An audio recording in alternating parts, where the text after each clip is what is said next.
Thank you for being with us today on Sunday. I was just in the Zoom room, in the prep room with our speakers today asking, did you do any relaxing yesterday? And no, everybody was at a mobilization, at an action.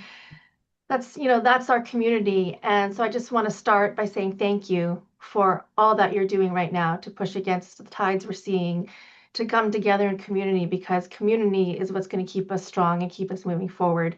And so with that, again, thank you for joining us on your Sunday afternoon to talk about authoritarianism and antidotes. My name is Linda Lowe, and I am the Executive Director of the Women's International League for Peace and Freedom, the U.S. section. For those of you who are new to us, the Women's International League for Peace and Freedom, our acronym is WILPF. Not a very exciting acronym, but nonetheless, that's what people know us for. We have 40 branches across the country in the U.S., and WILPF is active in 40 countries around the world. So from WILPF Palestine, a small section there, to WILPF Brazil, to WILPF Japan, to WILPF United States. So you are in the company of a global movement of feminist peace builders and allies. We have been opposing war since 1915, lifting democracy and building peace, and we continue to do that work. And we are grateful to be doing that work with all of you who have joined us today. You are part of today a program that we have created called the School of Peace and Freedom.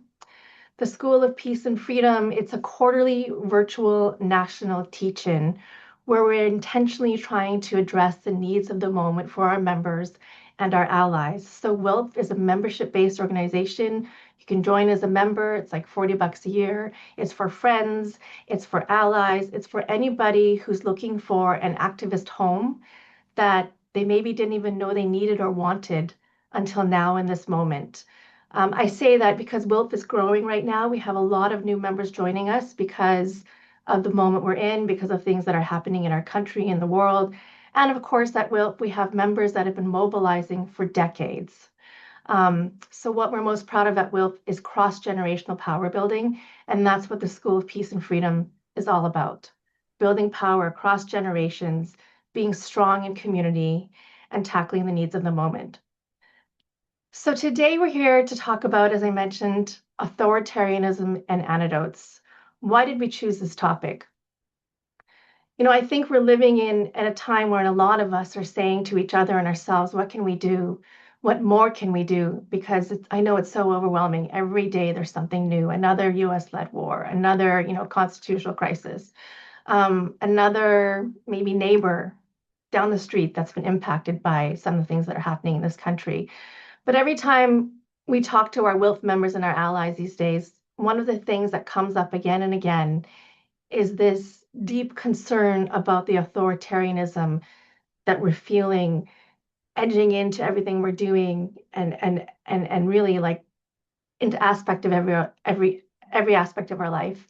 So today we've gathered three amazing women who are going to share their personal experiences, their insights on their work in resisting authoritarianism.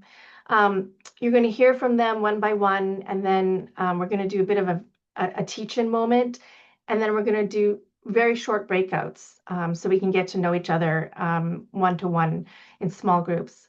I'm so excited that the three wonderful women we're hearing from today is Cindy Domingo, a WILPF member for decades who lives here in Seattle, where I live, and has also been resisting authoritarianism through work she does here in the US and in the Philippines. So Cindy, I'm so excited that we're going to hear from you on what you've learned, what you've been doing, and sort of analogies that you see to what's happening here in the US. I'm also excited that we're going to hear from Chenai Katanguri, who, very transparent, is one of my very close dear friends, is a Rotary Peace Fellow from Zimbabwe, comes from generations of freedom fighting. In fact, her father and her family were, strong freedom fighters in Zimbabwe, and I know she'll tell you a little bit about that. And also, finally, Kate Bitz, thank you so much, who is with the Western States Center, a nonprofit here in the state of Washington, basically working to lift democracy and resist authoritarianism. I'm so excited about what we're going to learn from you, Kate, and the teach-in moment that you are going to gift us. So before I hand it over to Shelby to moderate the discussion with our guest speakers today, I wanted to sort of set the context for the word authoritarianism. What is it? So, I went on to Kate's organization, the Western States Center website, um, and I want to just say a couple lines and see if any of this is resonating with you. The Western States Center, their framework for, what is authoritarianism includes flags like systematic attacks against the legitimacy of our elections. Does that sound familiar?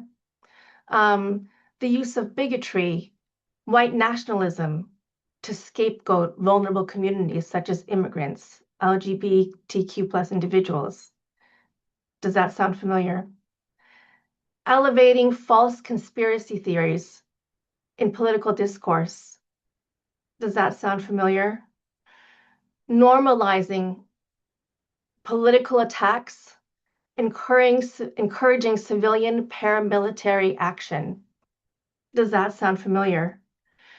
And a couple more things I'll share. Labeling media, especially independent media, as enemies of the people and encouraging hostility in our free press.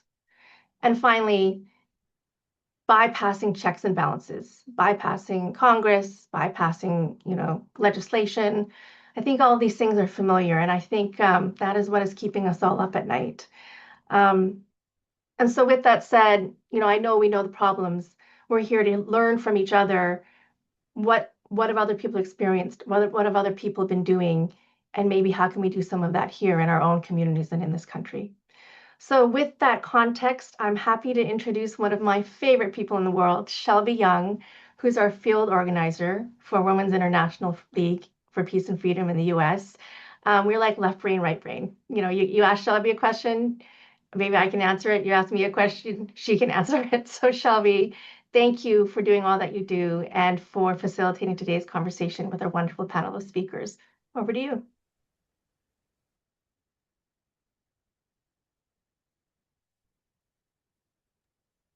Hi, everyone.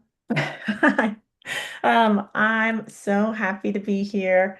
When Linda and I talked about like our what we were going to do for this and me moderating the panel, I got super nervous, but I can say that like seeing the faces on this call, I feel so I feel so relaxed. I see so many wolfers and so many familiar faces here. I'm just so excited to be in this space with you all and just talk. So, like Linda said, my name is Shelby. I'm the field organizer for the Women's International League for Peace and Freedom US. If you are a member, then you've talked to me most likely. I've called you when you renewed, or I've called you when you joined, or I've texted you about this event, or I've texted you about another event. So that's me, the person who texts you all day. So I'm really looking forward to getting into it. This is going to be really fun. Okay. So we're going to move into our panel conversation. I want to give some context. Ahead of today's conversation, each of our panelists received a few guiding questions. We invited them to reflect from their own personal experiences, their own communities, and their own perspectives. So the three questions that we shared with each panelist was, tell us about yourself. What is your personal experience with authoritarianism? Second question was, what are some insights or parallels you're seeing to what's happening now? And this doesn't have to be limited to the United States. We have a range of international experiences here that I think are going to be super interesting to learn from. And then lastly, we asked, what are some antidotes or actions that you can share that you've seen work to combat authoritarianism? It could be at the individual level, group level, community level, just sharing those tools. This is an opportunity to learn from the wisdom, experiences, and lessons our speakers bring, then apply this knowledge into our own lives. So we'll just get into it. We'll begin with Cindy, followed by Chenai, and then Kate. So, Cindy, you have the floor. I'm gonna remove my spotlight and spotlight you so everyone can see you. Okay. Thank you, Cindy. Thank you, Shelby and Linda. And it is wonderful to work with the new leadership, well, a year old, but or so, but the new leadership of WILPF. It has brought, I think, a breath of fresh air and new faces to our organization. And I'm so honored that you asked me to speak because I know there are a lot of other activists in WILPF that have diverse experiences and decades of experience. First, I want to acknowledge that I would not be the activist that I am today if not for being part of WILPF, I think almost for 4 decades now. And it is the women in the Seattle chapter and nationally in WILPF who have contributed through mentoring, through experiences, who have made me the feminist peace activist that I am. And I owe that all to those women, and especially the women that helped me get to the 1995 International United Nations Conference that changed my life. It literally changed my life. I am located in Seattle, Washington, and I am a Filipino American born in Texas to a Army family. My dad was in the Army. He was a Filipino immigrant, migrated to the United States in the late 20s, and my mother came about 1950, married my father, who went back to the Philippines as part of the U.S. Army, and met her there and married. And then we eventually lived in Texas, Germany, and then settled in Texas. I am proud to say that we are 3 generations of activists, some of them very active in the labor movement, some involved in as rank and file members of the labor movement, as well as community organizers. So it makes it very nice to have a family gathering when you're on the same page about Trump or any other right-wing nationalists that we're discussing at dinner. And I am also glad because I grew up politically and age-wise in the 1970s, where there was a burgeoning movement of identity movements, and that's where my identity as a Philippine American activist was consolidated. But a period in which revolution was happening all over the world, in Africa, in Latin America, in Cuba, in Asia, and it really inspired me and really taught me the importance of international solidarity. But let me start with my journey and then my journey with fascism, because it is a very direct personal experience having to do with my activism on the Philippine issue. And I know my comrade Jaime Giaga, who also went through that same organization and period with me, and we continue to work together in fighting Trump. So I went to the Philippines in 1974 for my first visit to the Philippines because I was born in the United States. And it, again, was a turning point in my development because the Philippines was under a dictatorship then, under the dictatorship of Imelda and Ferdinand Marcos.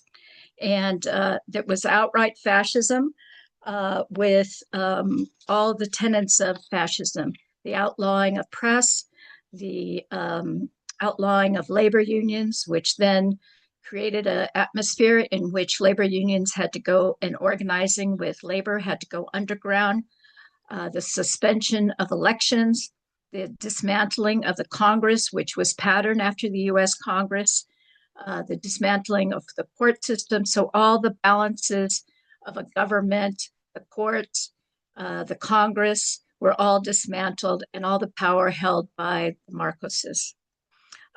They used many of the same reasons for implementing the dictatorship and curtailing all civil and human rights by using the Terrorist Act for suspension of all of their civil rights, and the attack that communists were trying to take over the government, trying to take over society. I belonged, along with a few hundreds of activists around the United States, mainly Filipino and Filipino American activists, to assist in the overthrow of the Marcos dictatorship. And our role was to end US military support for the dictatorship and to educate people what was happening in the Philippines and to build that international solidarity. We organized in the Filipino community and also in the broader community.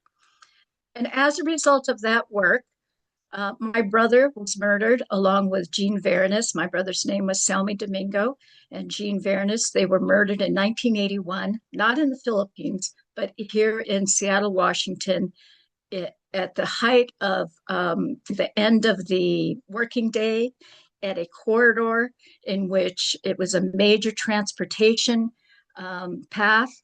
And it was meant to give a message to us in the United States to end your organizing against the Marcos dictatorship. They were trade unionists who were building officers of the International Longshoremen Warehousemen Union, and they were building support for the underground labor movement in the Philippines with ILWU here in the United States. And for that, they were murdered because it threatened the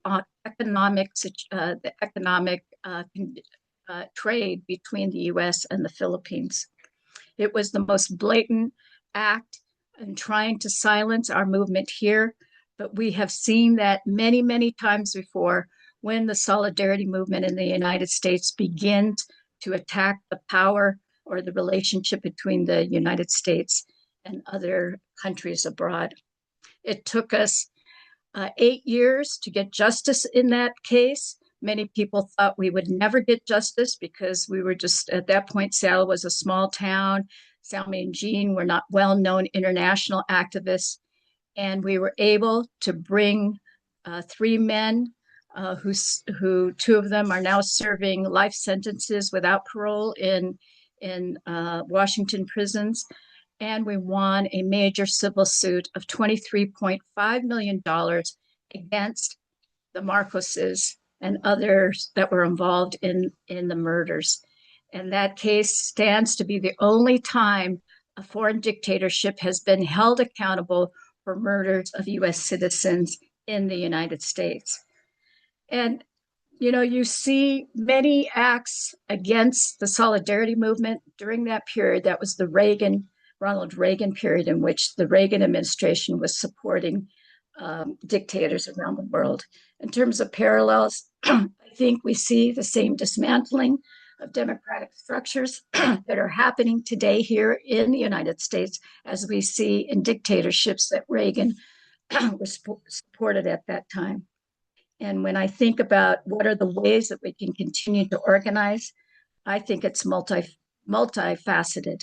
Electoral work, advocacy work, rallies and marches, forming organizations, various forming campaigns. There's no just one strategy. It is many strategies. And in the end, if people in the United States rally, they organize, come together, overcome their differences, we can stop authoritarianism. Thank you.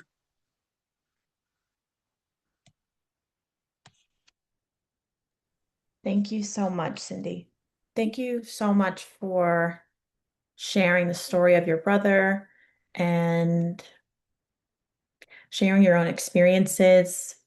I really, really loved you mentioning that this work is multifaceted because so many of the issues that all of us care about so deeply is a part of a system.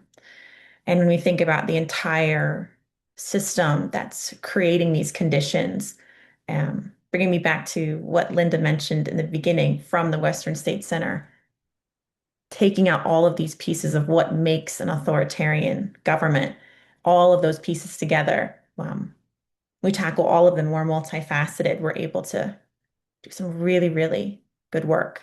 Thank you so much for sharing, Cindy. I really appreciate it. Oh. It's time to move to our next speaker. I'm going to open the floor for Chenai to share thoughts, experiences, anything that you'd like. So I'm going to spotlight you for everyone. Hi, everyone. My name is Chenai Katanguri, and I am originally Zimbabwean. As Linda mentioned earlier, my family was heavily involved in the liberation struggle for Zimbabwe. It was called Rhodesia before we gained independence in 1980. And I was born in 1986, so I was born in a free Zimbabwe. But I am currently 40 years old, and in Zimbabwe, there have only been two presidents since I was born, to give you a sense of how things are going. We are essentially a military state, I would say right now. But a person wouldn't experience, like if you landed in Zimbabwe, you wouldn't know, because it's all kind of it's a soft coercive control. So you don't really, there are things you know you're not meant to do, but it's because you've seen how other people have been punished for doing it. And so the way authoritarianism works back home, I would say, is it's heavily seated in patriarchy, and a very toxic and intense kind of patriarchy. We in Shona culture, and the culture that I was raised with, there is a strong leaning to people being put in leadership positions just based on the fact that you're the firstborn, so you're the senior, or you are 8 out of 10 times it's that you are a man. And so there has never been a sense growing up that leadership is something people have to earn, or that leadership is something that comes with responsibility. There's a sense that you're supposed to take care of, the juniors in your life, or your younger siblings. Later, you'll take care of your parents, and that's the tradition. But there's never been an understanding that there has to be any kind of decent character to lead. And so what's happened is you get a lot of dominance, and sort of bullying tactics as far as how people maintain their power. And my earliest experiences of this, I remember there's a time when inflation had gotten really bad in Zimbabwe when I was 12. And when people wanted to riot over the rising prices of food and things like that, we were basically tear gassed by, the government. And so even in school, we'd have to run fire drills and learn how to put like a towel on our mouth, a wet towel on our mouth, in case we get tear gassed. And so there's always been that understanding that the government is like this father who's not questioned, which is what we have in our culture. We even have a saying that says, "Baba avunzwe," which is the father is not asked. So whatever the father does in the household, you don't question. And if you do question, that's where you have these situations of, you'll have domestic violence, but the domestic violence is viewed as you are disciplining your wife, or you're disciplining your children. And so I just think in many ways, that's how authoritarianism operates. You are rewarded for complying. You are punished for dissenting in any way. And there just tends to be a lot of like holding on to power. As I've said, two presidents in 46 years. And so a large part of that, I would say, is through narrative. When I think of parallels I've seen in the US, it's exactly this. It's the story I tell as the authority figure matters more than what's really happening. And so as much as we also say, perception is reality, this is what it is. Like, this is a case where like, I don't even care about what you perceive. I am the one in power, and what I say goes. And if you question that, we're going to punish you. We've heard stories of people even being illegally deported by ICE because they're people power who did not like what they were doing in America. And so for me, I think that's something that's very concerning. But on the backdrop of that, when I think of what needs to be done, growing up, I know that for me and for a lot of people in my community, storytelling was how we built identity. I mean, it's very strong in an African context, but I think many other cultures have similar ways. And when you now put it on the backdrop of religiosity, you have that, right? Our first president was a devout Catholic. And so we the idea was that, we are a Christian nation, even though there are all these practices that are contradicting the religion itself. And so I think I've seen in the same way when we think of maybe evangelicals in the US, I've seen similar tactics being used. I've seen a similar narrative manipulation of huge groups of people. And they're people who are raised to say crazy things. Well, they don't think it's crazy. But I remember even when I was in North Carolina, people would say, well, if you're a Christian, you have to vote Republican. So there's this understanding that there are things you're meant to do if you're in a certain group. And so people just, you comply, or if you complain, then you are penalized. So I think the storytelling is a huge part of this, because in my life, the only thing that did make a difference was actually studying humanities and getting an understanding of how all of this works. And so as far as anecdotes for me, I firmly believe humanities education should be something that you have as part of just your normal school curriculum, not waiting till you're in university and opting in.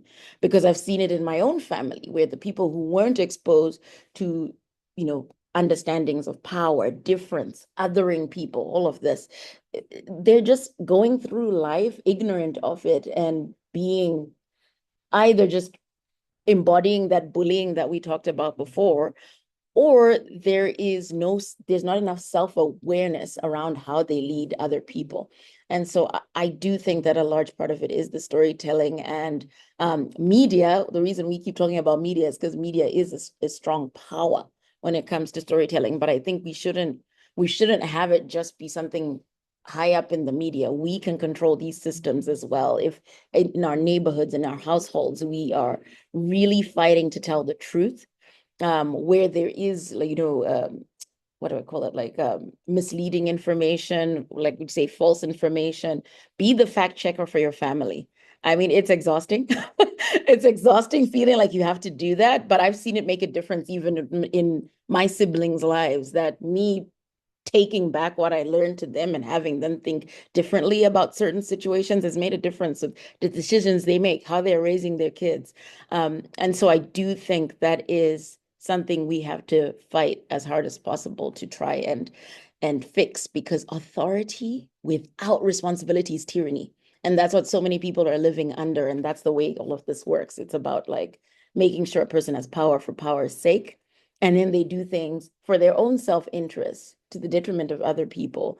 And we've seen even with the way hegemony is created, right? You can bully people into it. I mean, I remember Noam Chomsky's hypodermic needle model. There is influence in all of it, right? So if we are creating an environment where the children who are growing up now are learning that if I have the strongest voice, I can drown out everyone and have my way, and that's okay, because that's the kind of leadership we're seeing on display. It's very dangerous for us. Empathy and the ability to include others is so critical. I'll just say that's another thing that made a difference for me growing up. I knew I was Zimbabwean because I was in Zimbabwe, but I didn't even know what countries other people who were at school with me came from. It wasn't really a strong bit of identity, because our government then was really strong on saying, people in Zimbabwe are Zimbabweans. There was some sense of unity in it.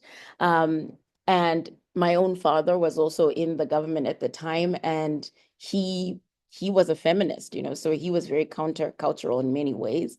But what I saw is the things that he went on to build in government when he was there was looking at exactly that storytelling, people viewing themselves in a different way. A simple example is 21st February movement. So this is a day in the country where every young person gets to basically shadow someone in a workplace and think of themselves as a future leader in that space. That's what I grew up with, and I'm living it. And so I want that for everyone else. And so I hope that's something that just helps you think about different ways you can show up where you are, because don't assume that because someone is doing something contradictory that there's malicious intent. Most people just want to belong. And if we can allow people to feel like they're belonging and appeal to their highest selves, we will have better outcomes all around.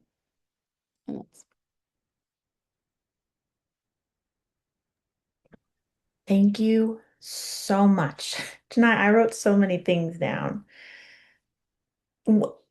A lot of what you mentioned stood out to me, but I loved, well, I don't love it, but the what you had said around you're rewarded for complying. We're seeing like this trajectory for a lot of people in the US who are just rewarded for complying, not asking questions, not asking, don't tell anything, don't ask a question. Just you'll climb this ladder if you just comply to this narrative that everything that's going on is completely for the benefit of the American people, like of the American voter. And it's absolutely like that, that similarity is really clear to me. And being a fact checker for your family is exhausting as someone who does that regularly. It's very exhausting. Um, One of the biggest things I overheard too was this need to be educated, to keep educating yourself, to keep learning, to keep understanding what's happening in your community. And I actually, I thought about this too. Um, I know Cindy, you had mentioned something in the chat, and speaking of from Shania's perspective on just keep learning, keep educating, keep understanding. You recommended a book as well for folks to read. Would you mind just sharing that, just as something for folks to look into and to learn themselves on more about your experience and the story of your brother? Yeah, Michael Whiffy was the lead lawyer in my brother's case, and he wrote a book about the murders of Salmi Domingo and Dean Bernis and our 8 years that took us to get justice in that case. And so I highly recommend it. It's written like a murder mystery model, and so it reads very fast. And even though it's fictionalized, it is based off the truth, and how we uncovered the evidence to prove in federal court that the Marcoses were responsible for the murders. Thank you. Thank you, Cindy. Again, thank you, Chennai. I thank you both so much for just being here and just sharing everything. I really appreciate it. Well, now we're going to hear from our last panelist, Kate. Um, I was a part of a fellowship a couple years ago, actually, that Kate was leading, called the Defending Democracy Fellows. That's what I was in. I was a fellow with that, and it was absolutely life-changing. I learned so many things about how authoritarianism works and operates, and then also the history of like states and how they've enacted it. And I just learned so many things through that fellowship. So when Kate said yes to this, I was so excited. So I'm going to hand the floor over to Kate, and it's going to be awesome. Thank you. Thank you, Kate, for sharing. Yeah, thank you for having me, Shelby. I feel like I'm in really incredible company here. I told my whole team that I'm definitely the least impressive person who is speaking here. So I guess a little bit about myself. I grew up here in Eastern Washington in the Spokane area, and I am 40 years old. So it really might not be surprising that I ended up in a line of work where I essentially organize with community organizers who are pushing back on bigoted and authoritarian movements on the ground in their own locations, mostly in our core states, which are, well, the cute way to say it is Idaho and every state that touches it, but Washington, Idaho, some Montana. We actually have a great partner organization in Montana, Catalyst, that pretty much holds it down there. Um, Oregon, Wyoming, and a little bit in Arizona, because Arizona just has some very specific problems that we think we can help out with. Um, but the reason that I think this is a topic that I grew up with is because in the Inland Northwest, we were pretty much in the 1970s through the end of the 1990s dealing with a miniature regional version of the attempted white nationalist takeover that's now in position to radically change our entire country, that is changing our entire country right now. At that time, you know, major victories had been won by the Black freedom struggle, by feminist, anti-racist, LGBTQ plus movements in the United States. And all that meant that for people who had previously called themselves segregationists or white supremacists, they were in crisis. They had lost on every level, in the courts, in the streets, pop culture, elections. to people who they considered to be inherently less worthy than them. And there's really only two directions that you can take that if that is your life experience. You could change your life, think, wow, I really must have misjudged some things if I believed that I was the best and now I've had a whole lot of losses and defeats. Or you could double down, figure out who to blame, and carry on with a little bit of a rebrand, and maybe some more aggressive tactics. And unfortunately, a lot of white nationalists did choose that latter option. They began to believe that, in fact, the issue was that white supremacy had failed white people, was kind of their framework. They decided that, in fact, what they needed was an all-white ethno-state. And taking a look around at the demographics of our country, they decided that Eastern Washington, North Idaho, Montana would be the easiest place for them to do that. They also very quickly encountered a lot of very committed opposition, which my family was part of. You know, I grew up going to rallies that were run by groups like the Kootenai County Task Force for Human Relations, learning all about what the Aryan nations were up to in the newspaper. You know, I think I was probably about 10 or 11 when I was reading Bill Moreland's reporting in the Spokesman Review, for those who remember that, every single day. What I learned from my community at that time was the importance of, you know, what I think a lot of us in inspiration from the Filipino people power movement that Cindy was part of. It's really people organizing together, right? Figuring out how to use those tools like civil suits, which was what eventually broke the power of the Aryan nations and took away even their ability to use their own name. People standing up and figuring out how to change the narrative, make it clear to young kids like me that if someone comes up to you and tells you that something's been stolen from you and you know you are the natural leader and the natural ruler, that they are lying to you. You're being sold a bill of goods. That was an incredibly important part of it. The importance of culture, right? Having music and rallies and a bunch of entire like punk movements that pushed back in their own way as well. Which a lot of that, of course, also came out of Seattle, which I know there's a lot of folks on the call from there. So that's kind of my background. My work for the past 7 years full time has been in supporting communities who are doing that active organizing against bigoted authoritarian movements on the ground right now, as we've seen a really rapid rise once again in white nationalist movements, really since the mid 2010s. That work has changed a lot now that so much anti-democracy and bigoted activity is coming in a state-sanctioned way. So one thing that's happening in Spokane right now that I wanted to make sure everyone knows about is last year on June 11th, there was a protest at the ICE office here in town, a spontaneous protest that was started because two young men who were asylum seekers, you know, papers in order, they had US sponsors, they were here working and studying. They were brought into the office for a check-in routinely and were then told that instead they were going to the Tacoma Detention Center. And of course, that detention center, much like Delaney Hall, where there are big protests right now and many ICE detention centers all over the country, is a very dangerous place to be. People get very sick. Our state government has been prevented from doing health inspections for many, many years there. We've had many deaths in that detention center.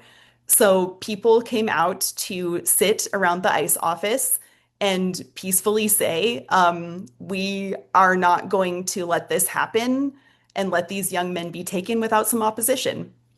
The day after that protest, the DOJ issued a memo to all of the US attorneys saying, we need to see more conspiracy charges based on anti-ICE protests.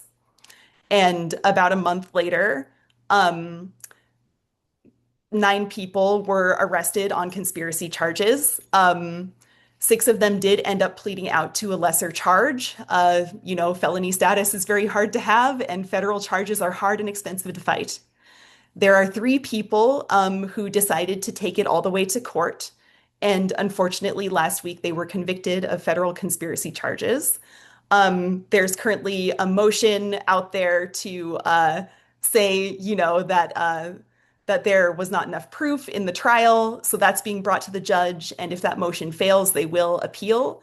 But they currently have been convicted. So I just put a link in the chat to a partner organization of ours here in Spokane called the Peace and Justice Action League of Spokane, which is, making sure that everyone knows about the fundraising that the defendants are doing, and keeping everyone updated on what's going on with the trial and the most likely eventual appeal. But that is just one way that authoritarianism is hitting home right now. So I guess when it comes to what works, and I mean, I do think parallels to what's happening now, I will just touch on that very briefly and say, I think American history can teach us everything we need to know about the American present.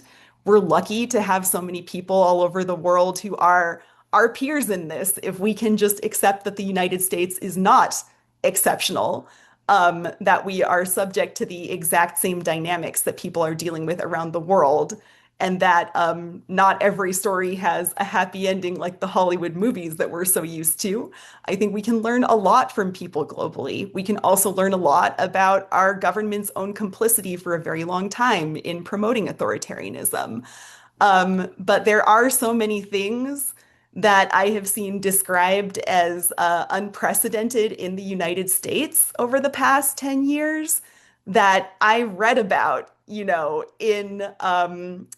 for example, one of my favorite books, Black Reconstruction. On January 6th, I was so surprised how little people brought up the Wilmington coup. So I think it really pays to look at our own history to understand our own present and where everything is coming from. Yeah, but I mean, a lot of the tactics and strategies that work and that I have seen work as we work with communities have already been mentioned by Cindy and Chenai, whether that is mass mobilization and people power, whether it is civil lawsuits that are so important, whether it is understanding the wedges within the authoritarian coalition and understanding that, yes, our current authoritarian coalition in the United States right now promotes religion, promotes Christianity, but the closer that they get to putting through some version of a theocracy here, the more the cracks begin to show between, for example, radically traditional Catholics, and people who think that Catholicism is in fact satanic. Right now, they have to get along, and they've done that for a very long time in pursuit of power. But we do see the cracks showing, and that is exactly where we can come in and make a difference, right? So there's a lot more to say about that, but I'll just end there. And thanks for the time. Oh gosh, Kate, I was like, I don't want it to end there. I want to hear more. That's awesome. Um, I really appreciate you sharing the local on the ground work that you and wonderful groups in Seattle are doing.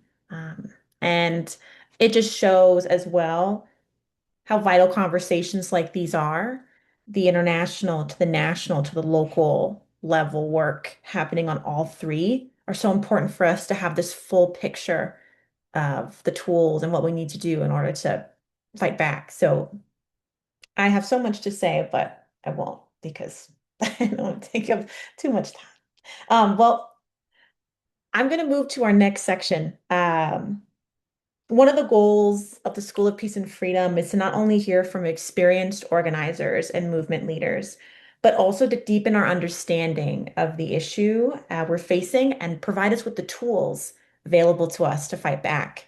We heard a lot of tools today. Staying educated on what's happening in your own community, being that fact checker for your people. There's so many ways that we can create a world that we want to see.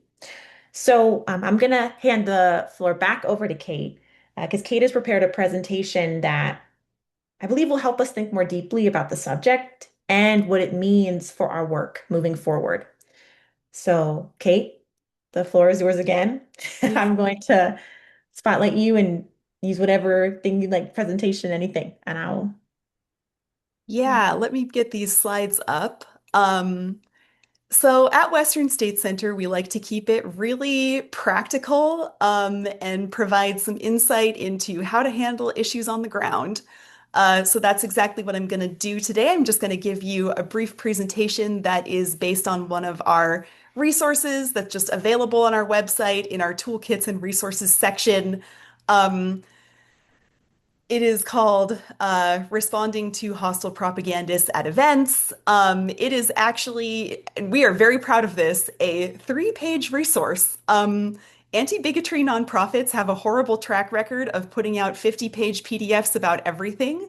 We are doing our best to change our ways on that right now. So it is brief, it is practical. One of my moments where I did get to pat myself on the back this year was we were able to pass this along to activists in the Twin Cities late last year when they began to deal with some of these bad actors coming to town and in fact drawing the full weight of the federal government down upon them. And we heard that our guide was very helpful. So hopefully you'll find it helpful too. I want to, yeah, just briefly, Western State Center, this is who we are. We focus on strengthening democratic institutions and community leadership across the Pacific Northwest and Mountain States. That doesn't mean that you can't contact me if you are somewhere else. We work with activists all over the country, especially when we don't have an organization in that area that we can refer people to. And, we have our conversations on and off with the Canadian Anti-Hate Network and similar organizations too. So always feel free to contact us with questions and we might be able to help out. Just a tiny bit of context on authoritarianism, and I'm going to zoom through this because we already had an excellent intro from Linda that mentioned some of this. Yeah, this is some of what authoritarians do. Essentially, these are a lot of the things that we are dealing with right now, all leading up to, as you can see in the bottom right, what a lot of people are starting to get very concerned about is that the autocrats won't leave. If there is a disruption to our elections, that's where the rubber really hits the road, and where we are starting to see, some attempts at election deniers at the grassroots level, even going on these little speaking tours with like county Republican parties, or even at retirement homes, trying to convince people with skewed statistics that the 2020 election was stolen, and that in fact, every state in the nation would go red if it weren't for the fact that there's massive election fraud. So, this is some of the ways that we see the grassroots and the system coming together to create a potential problem. But we can prevent that, as we've been talking about. When researchers took a look at 35 different cases of democratic backsliding between 1991 and 2021, there is a small chance that if we just sit back and essentially let the system do what it's going to do and trust the system, in 7.5 of those cases, sometimes a incipient dictatorship could be stopped, but the odds are not very good. They get a lot better when you have a civil resistance movement that is active, and I will just add as an asterisk, they get quite good, like over 80%, if trade unions play a strong role in that civil resistance movement. So just some things to think about when you're doing your outreach, thinking about who you organize with. And I know 51% might also not look great. It looks like a coin flip, but it's not. And here's why. We aren't leaving this up to chance, right? We are here to talk about this issue. We are organizing, we are getting things done. And while we often see these narratives out there about a small group or even an individual hero beating all the odds and saving an entire country or an entire planet or whatever it is. That is not how things work in the real world. In the real world, it takes all of us, and this is a big group project that we have to undertake together. So your best bet is actually all of us. We are each other's best chance at beating authoritarianism. In terms of meeting the moment, this is some of how we think about what needs to happen, which is really at a very basic level, countering every one of a would-be dictator's goals. So where a would-be dictator wants to divide and rule, we play as a team to slow, stop, and then reverse that process. Whereas a dictator wants to wear people down, they want to use existing prejudices and scapegoating and power dynamics in a society to pick one group at a time to pick off, starting with the folks who they believe no one will stand up for. We have to say, yes, we will, and care for one another to stay in the fight. Where a dictator might use threats of repression to maximize obeying in advance. We have to plan in advance to make that repression backfire and to cultivate more collective courage. We obviously see our current government sowing a lot of confusion and distraction. So we need to cut through that confusion and identify red lines, which is when things happen that are just unacceptable and we have to stand up to them. We also see a lot of efforts to provoke opposition violence, which I am going to be talking about in granular detail shortly. Our job there is to not take the bait and make sure that we are remaining true to our principles, that we're standing up for people, and that we are not creating a situation where there could be a large crackdown, which is, falsely justified by protester violence. There can often also be this constant escalation in different realms from authoritarians, which is kind of intended to make it so that we're overwhelmed, right? Flooding the zone is what this is often called. And either not creating one clear event that people will see as a red line, constantly making sure that we're on that slow slide so that people aren't sure when to step in and stand up. Or a trigger event like that might be combined with harsh repression.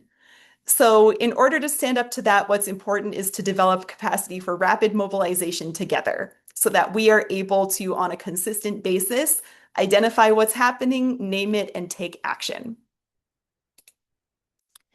So let's talk about some of the actors on the ground that are fueling the authoritarian agenda and how to respond to them. That wasn't in the right place. We'll come back to that. So when I talk about hostile propagandists, this is who I'm talking about. You may have seen some of these folks referred to as streamers, maybe MAGA influencers. They often call themselves independent journalists and portray themselves as being on the search for the truth that the mainstream media isn't telling you. They will show up at events with often quite sophisticated camera gear. As you can see in the above picture here, some of them have been engaging in ride-alongs with federal forces, kind of creating propaganda videos. But as much as they portray themselves as being these brave truth tellers on the search for what's really going on, they are really just trying to create content that serves a bigoted anti-democracy agenda. This is often done with misleading, out-of-context clips, which gets the attention of a broad, aggressive audience, and that triggers harassment campaigns. Nick Shirley, who is the example over on the pictures, many of you may know that he went to Minnesota to look into supposed daycare fraud, and put this in very racialized terms, right? Like really blaming the Somali American community in Minnesota for this supposed widespread fraud, claiming that he was the only one talking about this when in fact individual bad actors were already being prosecuted. And really using these stereotypes to bring down collective punishment on an entire community. As we also saw with Shirley, who is, by the way, 23 years old, and a lot of his work seems to be supported by his very terrifying stage mom. It's kind of wild if you look into this lady and what she's got her kids doing.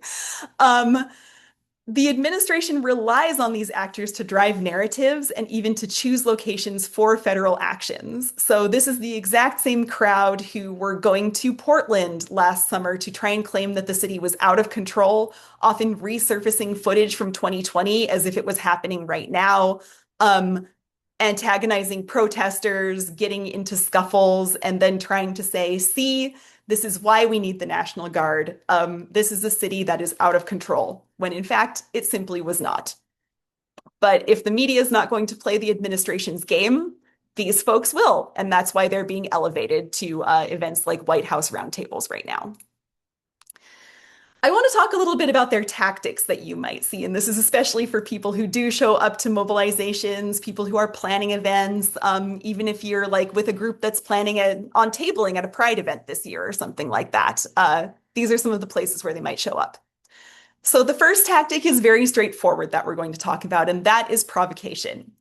On the picture, you can see this is a tweet from someone who we kind of call one of the D-list streamers. He showed up at a school walkout in Enumclaw, Washington, waded right into a group of high school kids, was screaming at them, was sticking cameras in their face. And when the students then responded physically, he blamed them for that interaction. An adult, first intimidating and screaming at kids, and then blaming them for the results, and also blaming the schools for even creating a situation where these kids do not support the actions of ICE, right? That's kind of the narrative here. So someone like this might walk right into the middle of a crowd, say they're just trying to walk down the street, blame anyone for not standing aside for them, bump into people, or walk up to people so close that people are bumping into them and declare any small accidental touch to be an assault on them. They may follow you around, blasting their own loudspeaker. This actually happened at a vigil to remember the executive order that caused Japanese internment during World War II. A couple of these guys ran right up to the vigil with a loudspeaker and started hassling people who were mourning this awful historical event. They'll also call people hypocrites. They'll call people fascists. They'll be very insulting, trying to get that response.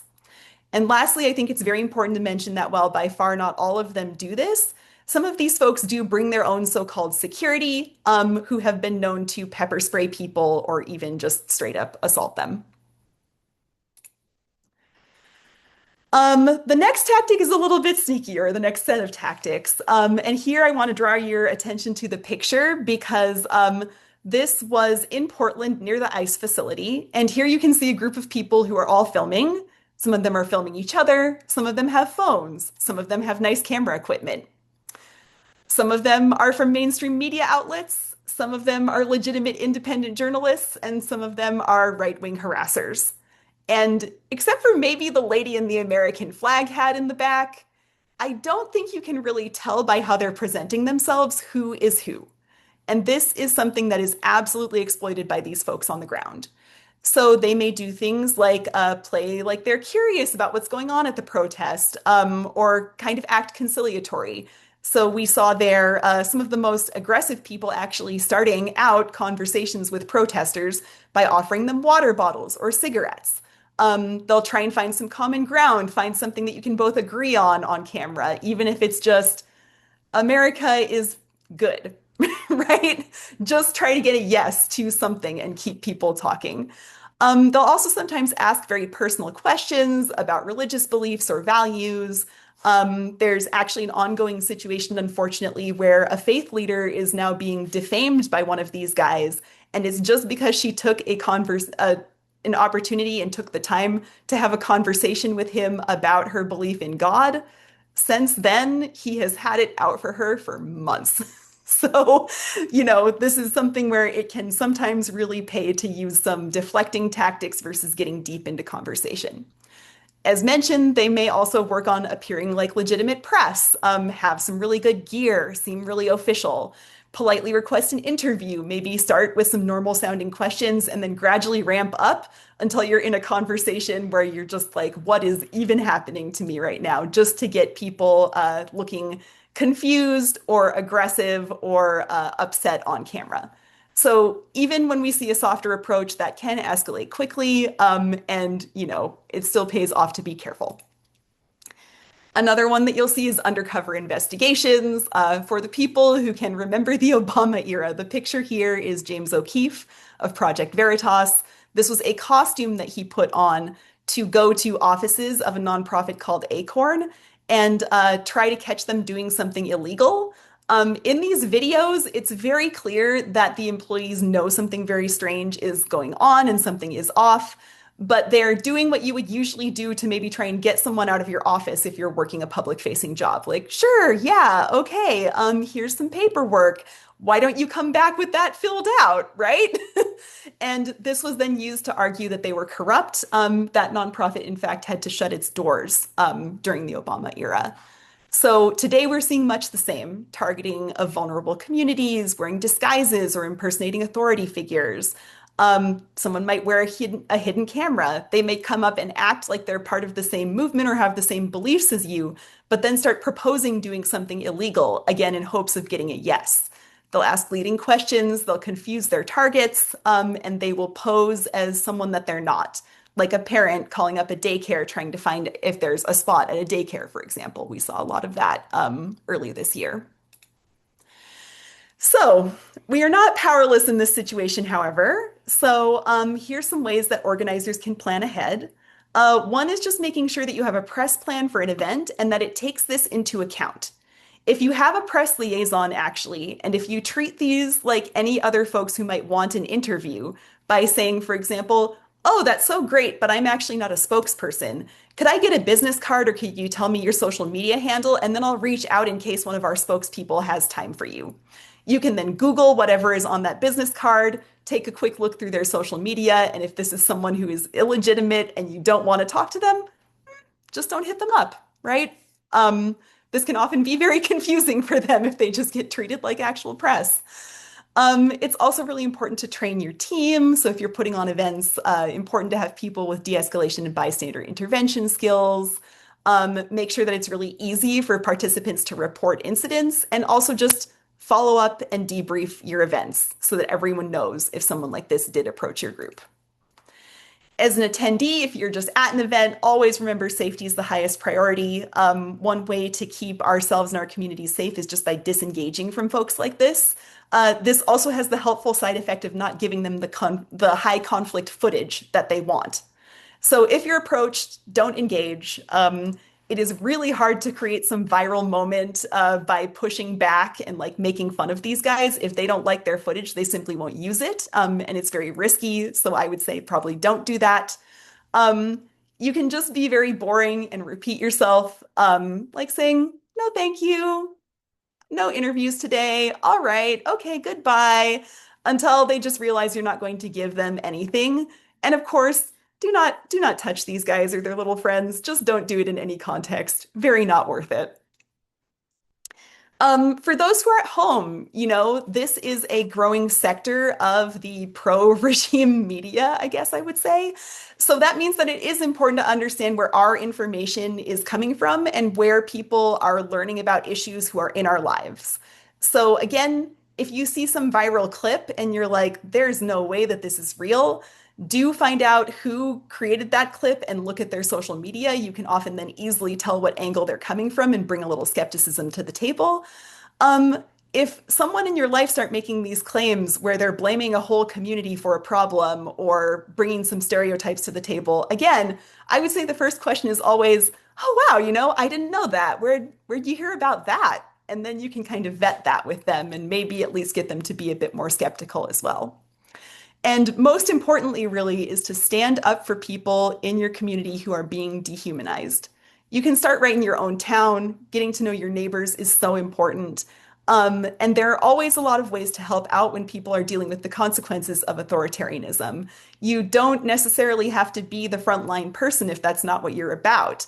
Some of the most valuable work that people can do right now is behind the scenes fundraising, making meals, just checking in with folks to see what they need.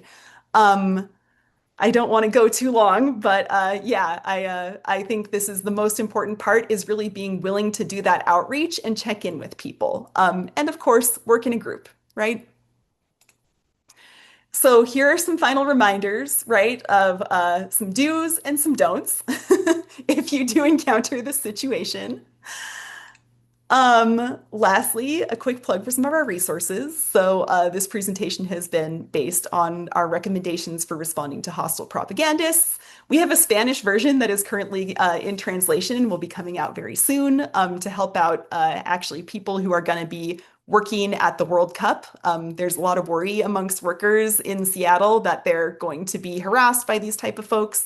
And we've also got a ton of other resources if you're interested in, for example, how to work within the education system to confront white nationalism, or if you are, timely right now, if you are organizing a Pride event and you are worried about safety at that event.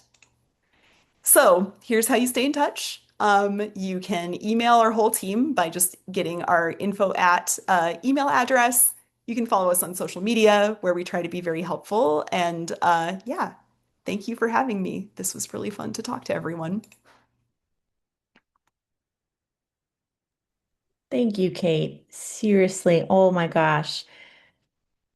I think of all of this. Thank you for the summary at the end. It captures everything so nicely. But I know for a lot of folks as well, I'll be taking this because it's an election year this year. And these people who want to cause problems are going to be at your ballot box drop-offs this fall. They're going to be out and about looking to create a scenario to just make it unsafe for folks who don't want to vote at all. So, Kate, fantastic. Thank you. It was really awesome. I'm going to pass it back over to Linda. I know we're coming to a close. We might be on for just a couple more minutes. So I'm going to ask folks if you can stay on just for 5 more, please. Just 5. And then we'll be able to close out. So, Linda, I'm going to pass it back over to you. Thank you, Shelby. Yeah, we said we'd end at the 2:15 mark, or maybe it's 5:15 where you are. So we're going to do our best. So I've got 2 minutes. Maybe I'll take 3. Wow, Kate, Thank you. I am so blown away. I was taking notes. We've had requests in the chat for your presentation, for other resources from Western State Center. At a time when I know many of us are feeling helpless, I feel so empowered by all of the tips that you just gave us. Thank you for this gift. Thank you for all that you are doing. Thank you, Western State Center. Thank you for this knowledge. And Cindy, Chenai, thank you for sharing your personal stories and analogies and anecdotes that you think that worked in your context that you think we should be considering here in the United States. I'm going to wrap with a couple of sort of quotes that really resonated with me, in case they really resonated with others. We normally try to do 1 or 2 questions and or even a breakout for 7 minutes in small groups. But we didn't want to interrupt the flow because the knowledge you were all sharing is so important. So in place of that, I'm going to wrap up with a few quotes back to you. And then I promise we will share the resources that our speakers shared. I heard Cindy, you say so many things. What I really took away was we need multifaceted strategies at all levels.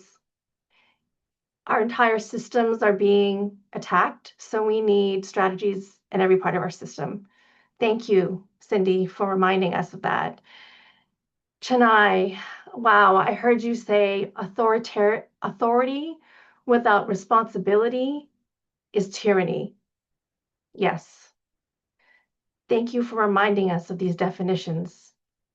I also heard you say, be the fact checker for your family. I heard many of you say that. Be the fact checker for your family, for your close friends, your people that you love. I know that's hard to do, and I know we're doing it. Thank you for having the hard conversations that we're all having with the people we love, even if we don't agree with each other. And Kate, oh my gosh, so uplifting. You said we are each other's best chance at beating authoritarianism. We have to stay united, and there are lots of ways we can help each other. Pick one thing you're really good at and go from there. Yes, absolutely. School of Peace and Freedom is meant to create wisdom sharing, cross-generational power building, and community. While we didn't get a chance to have breakout sessions today, I hope that you feel that you are part of a community that is here for you, that will surround you when you need us. We are here for you.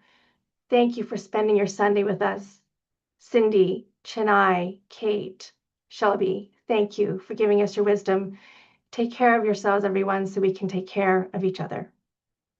Have a wonderful rest of your day.